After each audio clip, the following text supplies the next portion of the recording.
საერთოდ მე მგონი საქართველოსთან გვაციმბირებენ მართალი რო გითხრათ გამახსენდა ის კომუნისტური ესეთი დამპყრობლური ტექსტები მე ვარ კახიდან სანგილოდანა ვარ იქიდან წამოსული აქედან ახლა საწავიდე შვილო ქართული კულტურის კერის საპირწონედ შენდება ჰეიდარ ალიევის აზერბაიჯანული კულტურის კერა თავრობის პირველ პირებს უნდათ ეს ტერიტორია და მეტი არაფერი არ აინტერესებს. ერთი მოვიდნენ თავრობის ხალხი მოვიდეს ეს ხალი რატო არის გამწარებული? ეს არის კატასტროფა. ეს არის ტრაგედია სრული ამ სიტყვის მნიშვნელობით. ჩვენ ამ იმაში ნანგრევებში ჩავრჩებით, მაგრამ ამას არ დაუშვებთ არაფრით.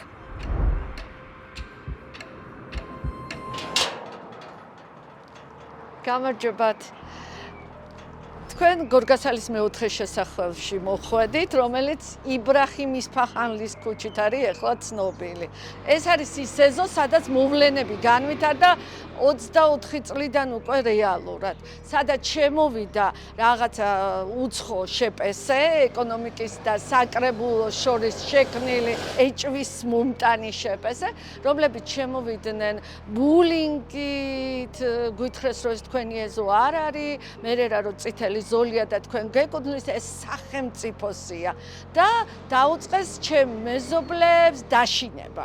ამ დაშინებას მოყვა მათი ძალიან სერიოზული პროტესტი, შიში, ჯანმრთელობის პრობლემები, აი ამ ჯანმრთელობის პრობლემებთან ერთად წარმოიქმნა უკვე მუქარა, რომ საერთოდ გაგვასახლებენ ამ ტერიტორიიდან და საერთოდ მე მგონი საქართველოსთან გვაციმბირებენ. მართალი რო გითხრათ, გამახსენდა ის კომუნისტური ესეთი დამპყრობლური ტექსტები, რაც ჰქონდათ კომუნისტებს. ეხლა თვითონ ამ ტერიტორიაზე და ამ სახლზე 24-25 წლებში ჩვენი თხოვნით, რა თქმა უნდა, გაუკეთეს ამ სახლს რეაბილიტაცია. ანუ განახლდა, აივნები, ჭიშკარი მათ დაგვიყენეს, თავისი სადარბაზოებთან ძალიან კაი კარებები, ანუ ასე რომ მადლობელი ვარ მე ჩვენი საკრებულოს დეპუტატით, მადლობელი ვარ, რა თქმა უნდა, გამგეობით, რომლებმაც ძალიან კარგად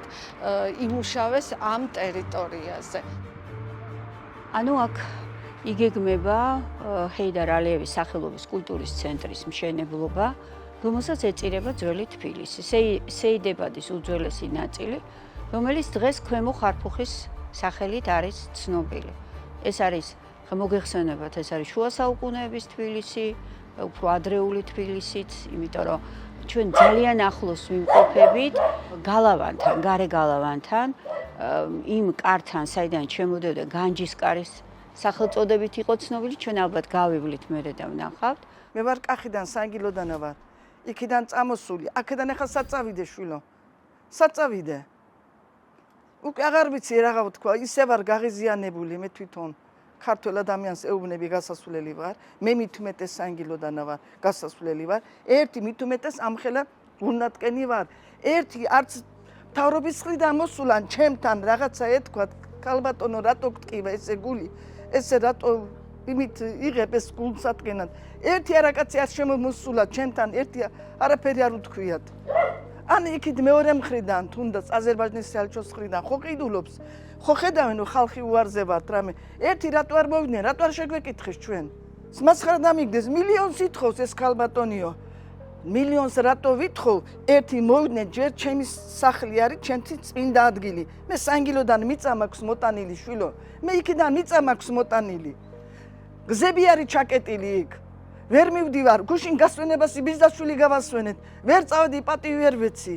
დაგვიბარეს 2 აპრილს იყო ეს ამბავი, სადღაც ბრიფინგზე, ძალიან, რა თქმა უნდა, იუსტიციის სახლში და იმ ბრიფინგზე მისული ეს ორი ადამიანი, ინგილო, რომელსაც ელაპარაკეთ და მარინა გობიაშვილი, მისულები, გაუგნებულები წამოვიდნენ იქიდან, ჯერთი ბაზარი, აი როგორც ბაზარში რო ვიღაცას ელაპარაკები და თქვენი არაფერი არაა და რა წითელი ზოლი და რა სახლი, თავარია მთავრობის პირველ პირებს უნდათ ეს ტერიტორია და მეტი არაფერი არ აინტერესებს. აი ასეთი სულისკვეთებით ელაპარაკდნენ.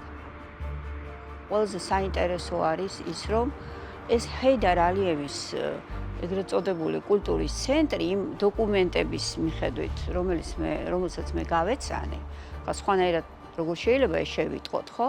პროექტს არ ვიცნობთ, მაგრამ არის აღწერილობა ამ პროექტის.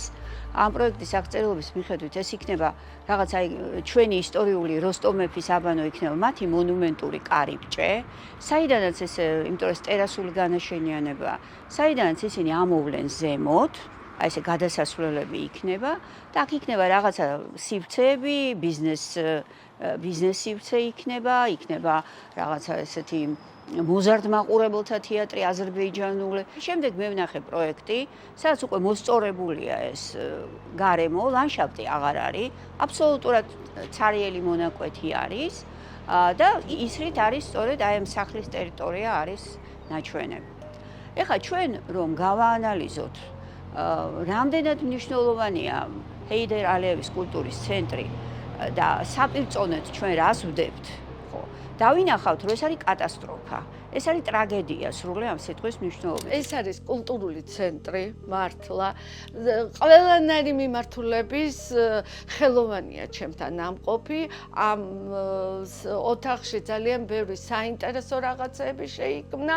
87 წლიდან უკვე ვაკეთებ ამ ყველაფერს და მქონდა გამოფენა და მე წლების მანძილზე მოღვაწეობდი. ყველაფერი კეთდებოდა აქ. თუ რამე სიახლე, თუ კვლევა არქეოლოგიური, თუ გეოლოგიური კვლევა, თიხების კვლევასთან დაკავშირებით ვიძახი, ყველაფერი აქ იქნებოდა. იმასაც არ ვაღიარებ, მათ რაც ჩაგვიწერეს ამის გამო გასახლებ და სახელმწიფოს სჭირდებათო, იმიტომ რომ აქ არც პორტი არ შენდება, არც რკინიგზა არ შენდება, არც აეროპორტი და კულტურის ცენტრი, აი ამ ხელა, რომელიც ყველაფერს ავთენტურობას დაარღვევს, აი ამ სეიბადაბადის მონაკვეთის საშინელი თავისი გემოვნებით აშენებული, უმძიმესი აგურით აშენებული, აგურით კი არა, ალბათ ბლოკებით აშენებენ, მთლიანად დაარღვევს აი ამ ისტორიულ მხარეს. მე ჩემი სახელმწიფოს, საქართველოს სახელმწიფოს ხალხისგან ძალიან გულნათკენი ვარ. ერთი მოვიდნენ, მთავრობის ხალხი მოვიდეს, ეს ხალი რატო არის გამწარებული? ჩემამდე არა, სასამართლოს თავი რა სიტყვის? რამდენ ადგილას წავიდე მე მით უმეტეს საცხოვრებელი ფართი არ მქონდა, მე ძალიან მიჭირდა შვილო. მე ჩვენ პირველ პრეზიდენტმა მომცა ეს ბინას, ვერ გამსახურდია. ნოდარ ნათაზე.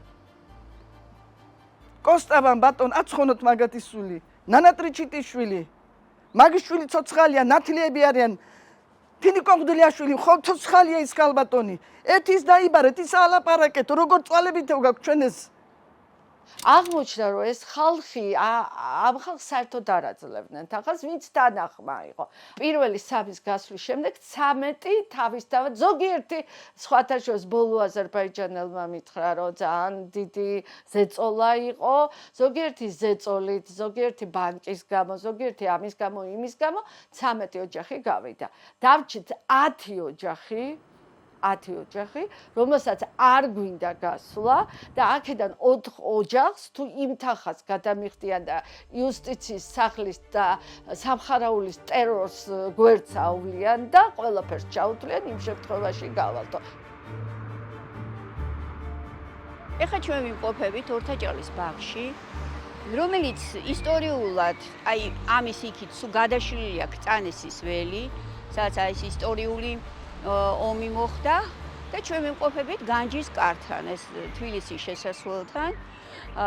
საიდანაც უკვე აბრეშუმის გზა იწყებოდა, მთლიანად გრიშაშვილის ქუჩას მიუყვებოდა და იტოტებოდა ქალაქში და სხვადასხვა კარებებს უკავშირდებოდა. ხო, ეს ძალიან ისტორიულ და მნიშვნელოვან ადგილას ვიმყოფებით.